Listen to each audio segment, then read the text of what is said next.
प्रथमतः मी तुम्हाला सांगू इच्छितो की मी काय मागच्या 5 वर्ष किंवा 8 वर्ष नगरसेवक नव्हतो. बरोबर.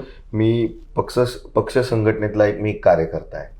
पक्ष संघटनेतला कार्यकर्ता असल्यामुळं जे जे माझ्यासमोर या भागातले प्रश्न आले ते आमच्या वरिष्ठ नेत्यांपर्यंत पोहोचवायचा प्रयत्न केला आणि त्यांच्या माध्यमातून बरेचसे प्रश्न आम्ही मार्गी लावलेले आहेत.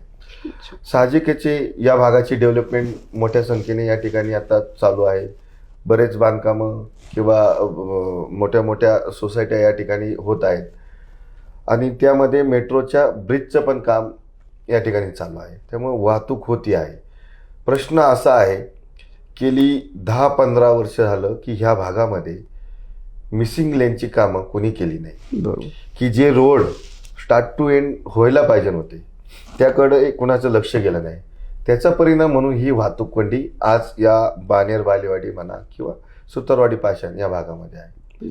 ते मिसिंग लेन जर पूर्ण झाले असते तर पूर्ण बानेर बालेवाडी ही वाहतूक मुक्त झाली असती, ट्रॅफिक मुक्त झाली असती. आज चंद्रकांतदादा पाटील हे आपले कॅबिनेट मंत्री यांच्या माध्यमातून मिसिंग लेनचं त्यांनी गेल्या 6-7 महिन्यापासून त्याच्यामध्ये जास्त लक्ष घालून पूर्ण काम केलेलं आहे.